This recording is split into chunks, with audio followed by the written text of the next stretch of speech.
Salut tout le monde, très urgent et très incroyable aujourd'hui. Dimanche 4 août 2024. Nous venons d'apprendre qu'il y a des soldats tchadiens à Tinzaouaten. On ne sait pas, on se pose la question si l'État du Tchad est au courant ou pas. En tout cas, on vient d'apprendre qu'il y a des soldats tchadiens et à travers, comment on appelle là, on a vu l'ordre de mission d'un groupe armé tchadien qui doit se rendre à Bamako. Le groupe armé CCMSR. Voilà. Ce groupe s'appelle, la définition c'est Conseil de commandement militaire pour le salut de la République. Et ils ont un ordre de mission pour se rendre à Bamako. Mes chers amis, aujourd'hui là, au moment où je vous parle, il y a tremblement de terre à Tinzaouaten. Plus de 400. On ne sait pas si on peut dire soldats tchadiens ou mercenaires tchadiens. Ils sont plus de 400 ou 600 ou 700, je ne sais pas. Mais beaucoup d'entre eux ont été neutralisés. Et d'autres sont en vie. Donc, il paraît qu'il y a des négociations pour libérer les soldats tchadiens. Je ne sais pas. Mais en tout cas, il y a l'ordre de mission d'un groupe armé aussi qui veut se rendre à Bamako pour négocier avec les autorités maliennes. On ne sait pas s'ils sont arrivés ou pas. En tout cas, il y a l'ordre de mission qui est là, que je vais lire tout de suite. Donc, ce groupe armé s'appelle CCMR. Je pense que j'ai la photo de l'air. Donc, je vais vous montrer ça tout de suite. Et puis, au moment où je vous parle, les armées de l'AIS sont en train de bombarder, comment on appelle, Tinzaouaten au moment où je vous parle. Il y a eu des attaques terroristes, dans la région de Kidal aussi. Il y a une localité, un cercle qui s'appelle Takalok. Takalok est un cercle qui fait partie de la région de Kidal. Donc les assaillants sont allés vraiment faire des sales coups là-bas. Après on va vous montrer. Donc cette guerre n'est pas encore finie. Cette guerre n'est pas encore finie. Voilà la photo. Voilà. Voilà ces gens-là. Ce sont les groupes armés tchadiens qui veulent venir. Voilà. En tout cas, il y a plus de 400 soldats tchadiens. Je ne sais pas si on doit dire soldats ou mercenaires tchadiens. Voilà, j'ai beaucoup de respect pour le président tchadien, mais je ne sais pas si les autorités tchadiennes savent ou pas, en tout cas c'est des soldats tchadiens ou des mercenaires, en tout cas. Et les groupes armés là, qui veulent venir à Bamako négocier, on a appris qu'ils veulent négocier pour aller se venger contre ces soldats là-bas. Donc on va lire tout de suite ce qui est écrit. Il y a aussi la victoire. Il y a une grande victoire. Vous voyez, voici l'image de... Voilà l'image. Tinzaouaten aujourd'hui. Vous voyez la fumée. Les armées maliennes, burkinabé et nigériennes sont en train de faire un travail propre depuis Tinzaouaten. Donc, allons-y avec... voilà. Voilà ce qui est écrit ici. On va lire tout de suite l'ordre de mission de CCMSR. Voilà, je suis en train de lire ça en anglais, je m'excuse. Voilà. Donc, République de Tchad, Unité, Travail, Progrès, Conseil de commandement militaire pour le salut de la République, CCMSR. Objectif, ordre de mission. Numéro 0025 CCMSR PRM-PR. Il est ordonné à M. Adoum Anaf Oumar, représentant du CCMSR en Afrique de l'Ouest. M. Ibrahim Kouja Ahmad, porte-parole du CCMSR, de se rendre à Bamako au Mali. C'est M. Adoum Anaf Oumar, représentant du CCMSR, de se rendre à Bamako au Mali. Objectif de mission officielle. Moyen de transport, véhicule, imputation, en foi de quoi présence, ordre de mission est délivré pour servir et valoir ce que des droits. Voilà. Fait à Our le 2 août 2024. Depuis avant-hier, ils ont écrit cet ordre de mission. Donc, signé par Issa Ali Youssouf. Voilà ce qu'on vient d'apprendre tout de suite. Depuis le Tchad. Voilà. Vous voyez, ce ne sont pas les... Donc, ça c'est l'ordre de mission d'un groupe armé. Ce qu'on a appris.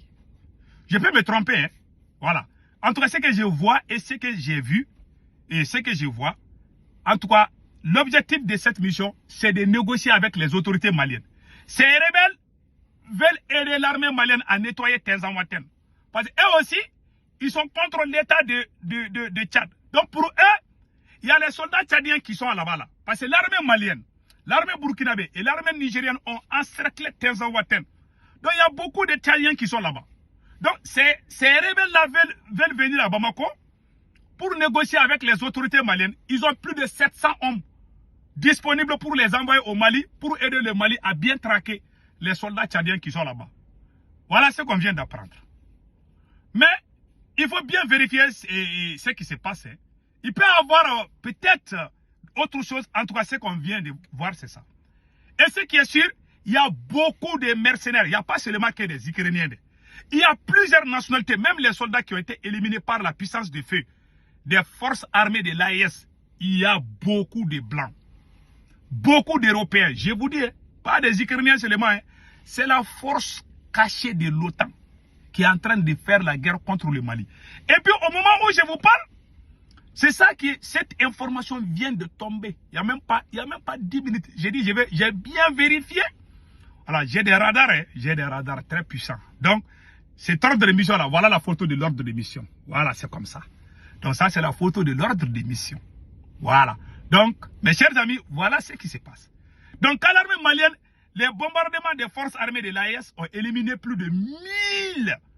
Il y a plus de 1000 mercenaires qui ont été éliminés au nord. Déjà, ces gens voulaient envahir le Mali. Leur plan était d'envahir le Mali complètement.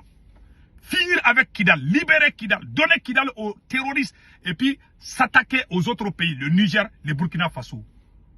C'était ça l'objectif. Malheureusement, ça tournait mal. Donc, allons-y avec les nouvelles suivantes. Donc, nous avons vu une autre information. Nous venons d'apprendre une autre information. Voilà. Que la localité, cercle de Takalok, dans la région de Kidal, cercle de Takalout, dans la région de Kidal, est sous le feu des terroristes depuis 10 heures. Source Chaudiac. Voilà. Donc, les terroristes sont toujours en train d'attaquer. Puisqu'ils ont échoué à Tenzan-Ouattane, l'armée les a bien boutés. Donc, ils sont éparpillés partout. Ils sont en train de faire des attaques. Ils ouvrent plusieurs fronts. Voilà. Pour distraire l'armée malienne. Pour que l'armée malienne ne se concentre pas sur Tenzan-Ouattane. Donc, ils vont planifier d'autres attaques dans d'autres localités. Mais l'armée malienne est professionnelle et l'armée malienne a bien compris le jeu. Et nous faisons confiance à notre brave armée. Et Inch'Allah, l'armée malienne va gagner. Donc, voilà. Voilà entre autres. Les terroristes jouent à la diversion des FAMA. Les FAMA savent. Les terroristes jouent à la diversion. Les forces armées savent parfaitement leur mission et agissent en professionnalisme avéré. Cette guerre, c'est d'abord dans les esprits. Comprendre chaque événement dans un timing, mining, préparer et apporter la réponse appropriée. Également à temps. Pour ma part, c'est le commentaire d'un internaute. Pour ma part, je fais entièrement confiance aux forces armées maliennes. Voilà. Donc l'armée malienne est en train de bien travailler. Voilà. Donc maintenant, voilà le ciel. Voilà. Voilà. Donc maintenant, Tenzan-Ouattane, info de dernière minute, tremblement de terre, déluge de feu de l'armée de l'air du Mali et des forces de l'AES sur les positions de la coalition des terroristes, des bombardements massifs, incessants, réguliers et très meurtriers depuis plus de 3 jours, atteignant à la perfection les forces du mal. Plus de refuge ou de repli possible, des collines totalement rasées, des bases logistiques détruites et très nombreux malfrats tués. Plus de 400 terroristes calcinés, des pick-up terroristes calcinés. Tremulation, dernière tremulation d'une bande de criminels à l'agonie. Donc, mes chers amis, vraiment, voilà ce qui se passe à Tenzan-Ouattane. Donc, prions pour les forces armées de l'AES, pas seulement du Mali. C'est toutes les forces armées de l'AES qui sont engagées pour que nous portons le chapeau de la victoire dans le combat de Tenzan-Ouattane. Et Inch'Allah, nous allons gagner ce combat. Restons optimistes, je vous assure. Et je conseille aux autorités maliennes de faire beaucoup attention à ces rebelles tchadiens qui veulent se rendre à Bamako, je ne sais pas leur vraie intention. Donc l'armée doit continuer sa mission et nous faisons confiance à notre armée et Inch'Allah nous allons gagner ce combat. Donc voilà, allons-y avec la dernière nouvelle. Voilà, les assaillants ont attaqué Takalout. Takalout est un cercle qui fait partie de la région de Kidal. Les assaillants ont emporté 2 véhicules avec eux qui appartiennent tous aux civils. Ils ont tué une personne, ils ont brûlé des maisons. Donc voilà ce qui se passe. Ils viennent, ils nous écrasent. Cette guerre-là n'est pas finie. Et puis je vais vous montrer quelque chose qui va vous impressionner. Attendez une seconde là. Voilà. C'est tellement grave que je me pose des questions sur l'opportunité de cette information. C'est vrai que la guerre sur le terrain, souvent, s'étend aussi par la guerre des médias, la guerre de la communication, comme on le dit. Voilà. Mais la source qui donne l'information, c'est le service militaire, le service de renseignement militaire de l'Ukraine. Alors, c'est tellement grave qu'on pourrait parler même d'une attaque d'un pays européen contre un pays africain. Voilà. Parce que les pays africains, surtout à l'ouest, sont en proie aux attaques terroristes. Pas plus que le 20 juillet, le Togo a été encore attaqué au nord du pays. Et donc, nous avons un ennemi qui s'appelle les terroristes. Et si on constate qu'il y a un pays dont le président circule de capitale européenne à capitale américaine pour demander de l'aide, pour mettre fin à la guerre, pour vaincre l'ennemi. Mais ce pays qu'on appelle l'Ukraine se permet de nous attaquer. Parce que là, c'est plus question de l'Afrique et de l'attaque de l'Afrique. C'est les pays africains qui sont attaqués par l'Ukraine. Alors, on peut se poser des questions, mais pourquoi on les avait aidés alors? Voilà. On les avait aidés par nos voix aux Nations Unies. On les avait aidés, on a même proposé une médiation. L'ancien président sénégalais, un groupe, même l'Afrique du Sud, ils étaient partis. Ils ont demandé qu'on mette fin à la guerre. L'Europe finance la guerre en Ukraine. L'Europe finance l'Ukraine contre la Russie.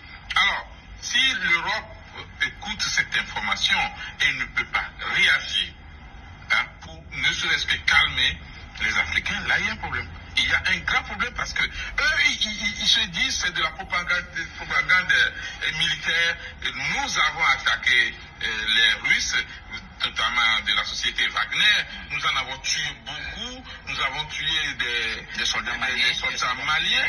Mais c'est grave. Nous donnons des informations. Et pourtant, vous décriez les agissements de M. Poutine de la Russie. Ce n'est pas normal.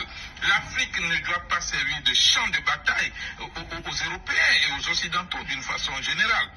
Aujourd'hui, on pourrait craindre pire que ce que eux ils annoncent. On risque d'aller vers une autre dimension de la guerre. Justement, c'est le deuxième aspect que je voudrais... Voilà. Tout le monde a peur. Et donc, c'est tellement grave que l'Ukraine devrait s'excuser et répondre devant les Nations Unies. Voilà. C'est tellement grave que le régime de M.